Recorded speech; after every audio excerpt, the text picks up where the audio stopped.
Vous regardez Africa 24 Football Club, spécial Cannes, Maroc 2025 avec Spiro, le leader africain de la moto électrique. Spiro par Arise, le champion continental du Made in Africa.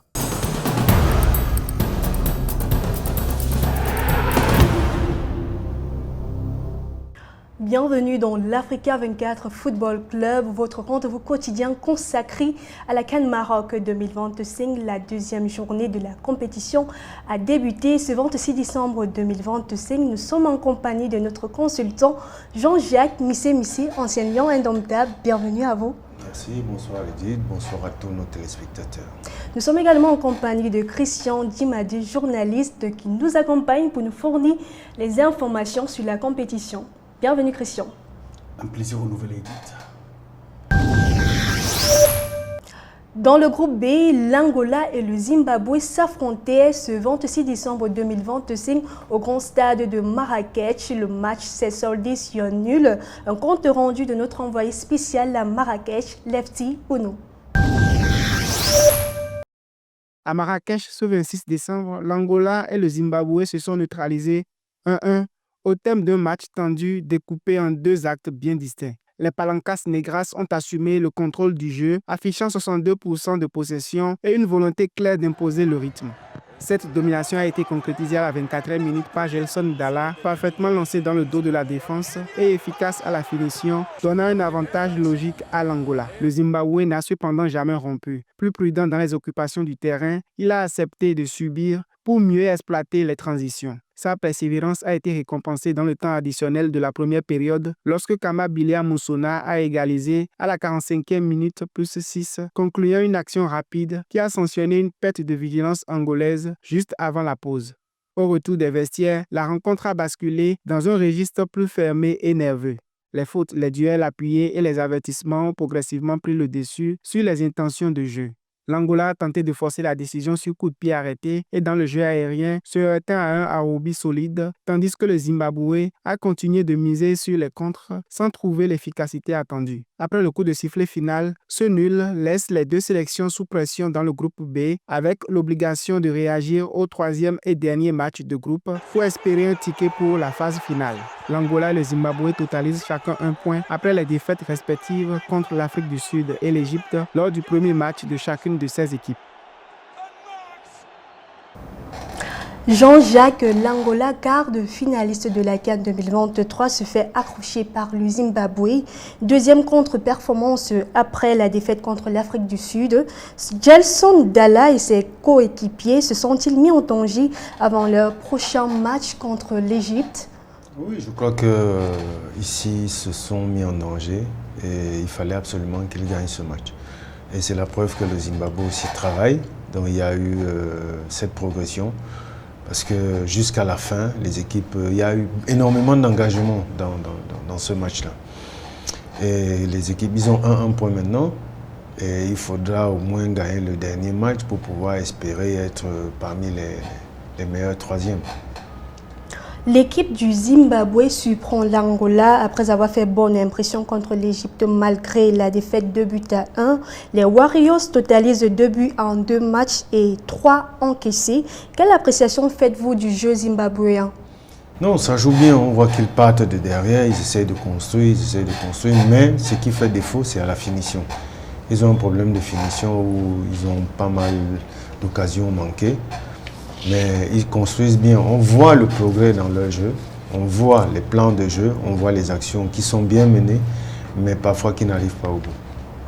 Face à l'Angola, malgré de nombreuses occasions en seconde période, aucune équipe n'a réussi à faire la différence. Cela traduit-il un manque d'efficacité offensive ou une solidité défensive des deux équipes? Non, on peut prendre ça d'un côté comme de l'autre. La solidité défensive, parce que oui, quand on n'encaisse pas, ça veut dire que la défense a bien travaillé. Mais aussi peut-être un manque de réussite, un manque de lucidité au niveau de la finition des attaquants. Bon, ça dépend de quel côté on se situe. Mais je pense qu'ici, cette CAN, elle est prolifique parce que nous sommes déjà quand même à plus de 30 buts durant tous les matchs, durant tous les premiers matchs, les matchs qu'on a vus jusqu'ici. Jean-Jacques, Angolais et Zimbabwéens n'ont plus droit à l'erreur dans ce groupe B déjà dominé par l'Afrique du Sud et l'Égypte. Ça, c'est un match, le dernier match, c'est le match couperé, ils ne peuvent plus faire autrement. Ils sont obligés de pouvoir gagner. Donc il faut gagner pour espérer, comme je l'ai dit, être parmi les meilleurs troisièmes. L'Angola n'a jamais fait mieux que les quarts de finale dans une Coupe d'Afrique. Les Palancas Negras, comme la plupart des pays d'expression lusophone, cherchent encore à écrire leur nom dans le palmarès de la CAN. Est-ce que cette CAN risque-t-elle de confirmer les limites persistantes de l'Angola sur la scène continentale? Non, là je vais plutôt rentrer dans le domaine récupération. Ils n'ont pas été habitués à aller loin dans les compétitions. Pourquoi? Parce qu'à un moment donné, après 3 matchs, ils jouent un match tous les 4 jours et puis là ça va s'enchaîner, un match tous les 3 jours, tous les 2 jours. À ce rythme-là, si vous n'avez pas un groupe assez profond, comme on dit souvent, la profondeur du banc de touche, qui peuvent faire la différence. Je pense que c'est pourquoi l'Angola n'a jamais dépassé les quarts de finale. Parce qu'à un moment donné, et comme c'est aussi des jeunes, il faut comprendre que mentalement ils sont saturés. Pour se tenir une compétition jusqu'au bout, il faut être prêt. C'est une dépense d'énergie mentale assez costaude. L'Égypte et l'Afrique du Sud se sont également affrontés aujourd'hui, qui s'est soldé avec une victoire de l'Égypte 1-0. Que pensez-vous de ce match entre l'Égypte et l'Afrique du Sud? Je pense ici les deux équipes ont joué comme il fallait, mais l'arbitre a fait une erreur. Il y a eu beaucoup d'erreurs d'arbitrage à ce match. Déjà le penalty qui n'est pas un penalty qu'on donne à l'Égypte, parce qu'au départ de l'action, parce que quand on va voir la VAR, l'arbitre regarde où le joueur... C'était le joueur sud-africain met la main sur le visage de Salah, mais c'est Salah qui commence au départ de l'action, quand il commence à courir, c'est Salah qui le tient en premier. Et quand il rattrape Salah, il est devant lui. Mais l'arbitre siffle un penalty. Alors de l'autre côté, une main flagrante dans le rectangle égyptien, l'arbitre dit qu'il n'y a pas penalty. Et puis le carton rouge aussi était sévère parce qu'il aurait pu avertir verbalement le joueur qui avait déjà un carton jaune au préalable. Et il sort le carton rouge. Je pense qu'il y a eu ces erreurs d'arbitrage qui ont un peu faussé le résultat du match qui pouvait être pour moi un score nul, 1-1. Donc, selon votre analyse, vous n'êtes pas d'accord avec ce deuxième carton? Non, le carton était sévère. C'est vrai qu'il le piétine pratiquement au bout de l'action parce qu'il cherchait le ballon. Mais il pouvait avertir simplement, verbalement, le joueur. Parce que là, le carton rouge a été très sévère. Deuxième jaune, puis il a donné le rouge. Moi, je pense qu'il aurait pu avertir verbalement et ça passait. Comment évaluez-vous la performance de l'Afrique du Sud qui s'est imposée avec une possession de 62% contre 38% de l'Égypte? L'Afrique du Sud joue bien, mais elle a un problème de finition. Et ça, je l'avais déjà dit au premier match ici. C'est une équipe qui joue bien, mais sa finition, ils ont des difficultés à la finition. Je me rappelle de l'action pendant les arrêts de jeu, là où le joueur seul, au point de pénalty, il a le corner, je crois que c'est le dernier corner qu'il tire. Il pouvait juste ajuster. Bon, il a voulu frapper en force, je ne sais pas comment il a mis sa tête, il a loupé. C'était une occasion franche, il n'était pas loin du but.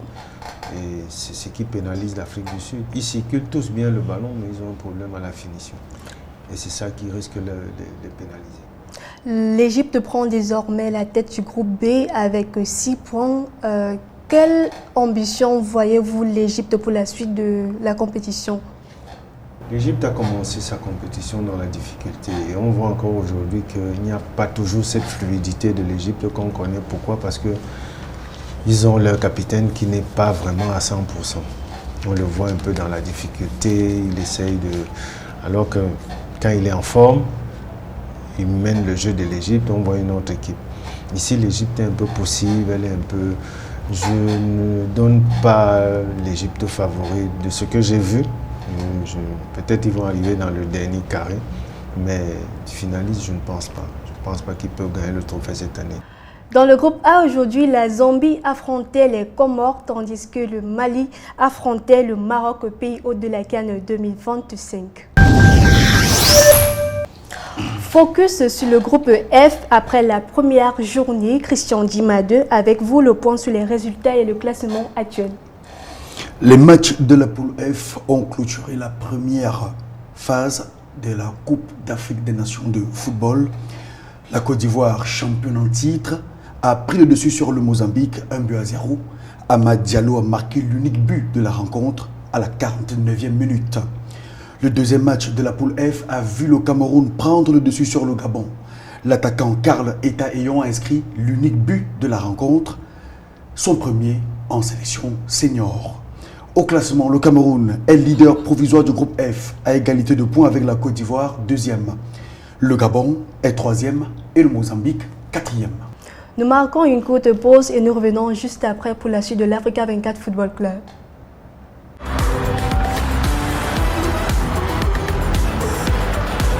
Vous regardez Africa 24 Football Club, spécial Cannes, Maroc 2025 avec Spiro, le leader africain de la moto électrique. Spiro par Arise, le champion continental du Made in Africa. Nous sommes de retour sur le plateau de l'Africa 24 Football Club en compagnie de Jean-Jacques Missé et de Christian Dimade. C'est l'heure du grand rendez-vous de cette édition de l'Africa 24 Football Club. Quels sont les matchs à suivre le 28 décembre 2025, Christian Dimade? À l'ouverture des matchs à suivre le 28 décembre 2025, Gabon-Mozambique, deux équipes qui ont perdu leur premier match. Le Gabon s'était incliné face au Cameroun, 1-0. Tout comme le Mozambique avait chuté devant la Côte d'Ivoire sur le même score. Le deuxième match à suivre, le 28 décembre, ce sera entre la Guinée équatoriale, qui avait été battue à la dernière minute, à la dernière seconde du match, contre le Burkina Faso, qui va affronter une autre équipe qui, elle aussi, avait été battue au premier match. Il s'agit du Soudan. Le Soudan qui était tombé face à l'Algérie, 3-0. Donc la Guinée équatoriale va affronter le Soudan. Le troisième match à suivre, le 28 décembre, ce sera entre l'Algérie et le Burkina Faso. Le duel des deux vainqueurs de la première journée. L'Algérie, je le disais tout à l'heure, avait disposé du Soudan 3-0, alors que le Burkina Faso avait obtenu une victoire sur le fil devant la Guinée équatoriale, 2-1. La quatrième rencontre, considérée comme le plat de résistance de la soirée, opposera le Cameroun à la Côte d'Ivoire. Deux équipes qui se connaissent bien. Deux équipes qui ont également remporté le premier match dans le cadre des rencontres de la poule F. Parlons des matchs à venir avec vous, Jean-Jacques Missé, Gabon-Mozambique. Après leur défaite de la première journée, respectivement face au Cameroun et la Côte d'Ivoire, les deux équipes doivent éviter une seconde défaite, signe d'élimination. Jean-Jacques, voyez-vous le Gabon vainqueur de ce duel? Je crois que c'est leur dernière chance. Je pense qu'ils vont tout donner à ce match-là pour pouvoir avoir les 3 points. Et puis au dernier match, peut-être faire un match nul contre la Côte d'Ivoire. Donc je pense que c'est un match très très important pour les Gabonais. Guinée équatoriale, Soudan. La Guinée équatoriale a perdu en fin de partie 2-1 face au Burkina Faso, tandis que le Soudan s'est incliné contre l'Algérie sur un score de 3-0. À partir de ces débuts contrastés, quel type d'ajustement attendez-vous de ces deux équipes pour ce match crucial? Je pense que c'est un match équilibré parce que les Soudanais circulent bien le ballon. Bon, ils ont eu le malheur d'avoir un joueur suspendu qui a eu un carton rouge et ça les a handicapés contre l'Algérie. Mais ici, je pense qu'ils auront à cœur de se rattraper. Donc ça sera un match équilibré, je pense. Algérie, Burkina Faso, l'Algérie de Riyad Mahrez, double buteur, et le Burkina Faso d'Edmond Tapsoba ont toutes deux gagné leur premier match. Qu'est-ce qui pourrait faire la différence entre deux équipes qui ont commencé la compétition par une victoire? La différence ici se fera au niveau mental. Plus mental parce que les deux équipes sont en confiance après leur première victoire. Et surtout que le Burkina l'a emporté sur le fil à la fin du match carrément. Et je pense que ils seront plus galvanisés. Bon, ici, il faudra faire preuve de patience. Ne pas être précipité. Et je pense que c'est aussi ce système de jeu que l'Algérie utilise. Ça sera un match très difficile. Pour moi, je les vois faire un match nul. Le match le plus attendu, Cameroun-Côte d'Ivoire, vainqueur sur le même score de 1-0 lors de leur entrée en lice. Le Cameroun et la Côte d'Ivoire abordent ce choc avec des attentes élevées. Quelle équipe vous semble le mieux armée pour décrocher les 3 points de ce rendez-vous? Les deux équipes peuvent gagner. La Côte d'Ivoire peut gagner comme le Cameroun peut gagner, mais je pense qu'ici, ça sera au niveau mental, au niveau du discours de l'entraîneur. Parce que là, ça se joue sur le mental. Celui qui prendra le dessus mentalement gagnera ce match. Et comme je sais que les Camerounais, parce qu'on a aujourd'hui le fils d'un militaire qui est entraîneur des Lions, on a vu que le Cameroun a changé ils ont changé de mentalité par rapport à ce qu'on voyait il y a quelques mois. On a vu des jeunes qui se battaient les uns pour les autres, c'est-à-dire que c'est devenu une équipe, c'est devenu un bloc. Et s'ils continuent comme ça, je pense que même la Côte d'Ivoire ne résistera pas. L'histoire renseigne toutefois que le Cameroun et la Côte d'Ivoire se sont rencontrés en phase de poule. Le vainqueur du tournoi a été l'un des deux.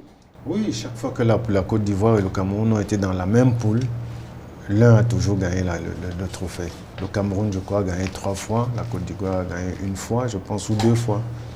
Voilà. Nous adressons toutes nos pensées à l'ancien sélectionneur des éléphants, Jean-Louis Gasset, qui nous a quittés ce 26 décembre à l'âge de 72 ans. La première journée de la CAN 2025 s'est conclue le 24 décembre 2025, marquée par une phase d'ouverture animée et 29 buts inscrits. Joël Ballot dresse le bilan de cette première étape de la CAN marocaine. La première journée de la Coupe d'Afrique des Nations Maroc 2025 s'est achevée ce mercredi 24 décembre avec les matchs des poules E et F. En ouverture, le Maroc, hôte de la compétition logé dans la poule A, a répondu aux attentes de son public en dominant les Comores 2-0. Même son de cloche pour le Sénégal et l'Algérie qui se sont démarqués de par un jeu offensif impressionnant, remportant chacun leur duel 3-0. Une première journée au bilan plutôt satisfaisant en matière de victoire, dans la mesure où seul le Mali est accroché lors de son match face à la Zambie, 1 but partout. Cette compétition nous montre que toutes les équipes sont préparées. Toutes les équipes sont préparées, sont prêtes physiquement. Et il n'y a pas de petite équipe. Derrière ces performances, certains matchs, notamment ceux proposés par l'Égypte, l'Afrique du Sud, le Nigeria, le Burkina Faso, ont révélé des duels âprement disputés qui ont toutefois tourné en faveur des nations phares sur le score de 2-1. C'est une compétition très très difficile. C'est une des CAN les plus difficiles, je crois.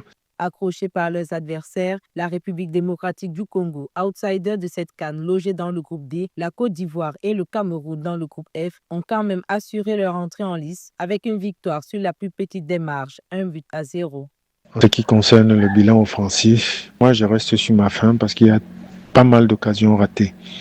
Mais toutes les équipes sont prêtes et il n'y a pas de petits poussés. Et on aura encore pas mal de surprises durant cette compétition. Au vu des performances réalisées dans cette première phase de groupe, on peut retenir que les favoris ont tenu leur rang, démontrant à chaque fois une qualité de jeu exceptionnelle, un rapide temps d'adaptation, un repli offensif stratégique. Malgré une faible affluence observée lors de certains matchs, des chiffres sont à retenir. Aucun 0-0 et 29 buts inscrits au total, en grande partie, grâce au doublé de l'Algérien Riyad Mahrez, du Sénégalais Nicolas Jackson et du Tunisien Elias Achouri. Un bilan plutôt prolifique au regard des 2 précédentes CAN.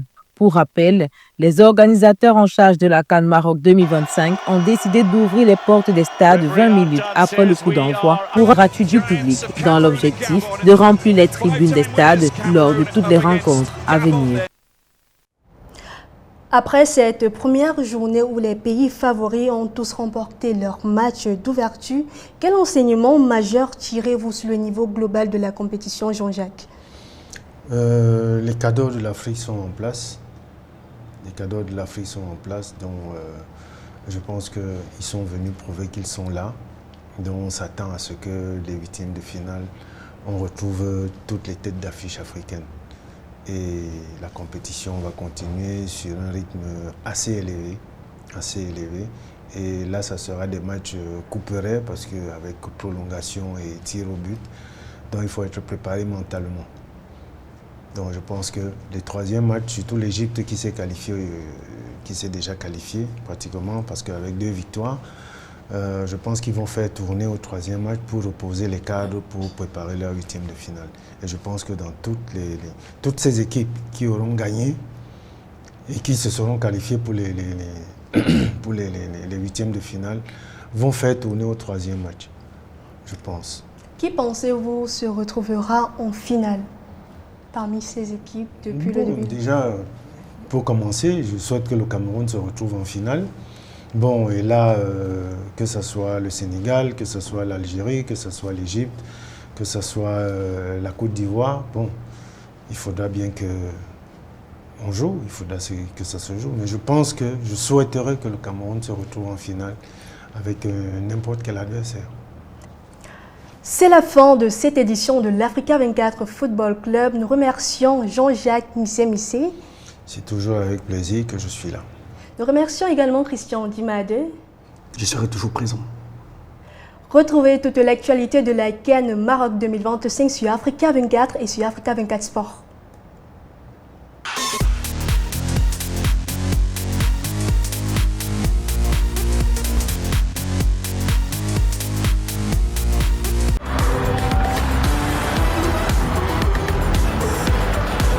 Vous regardez Africa 24 Football Club, spécial CAN Maroc 2025 avec Spiro, le leader africain de la moto électrique. Spiro par Arise, le champion continental du Made in Africa.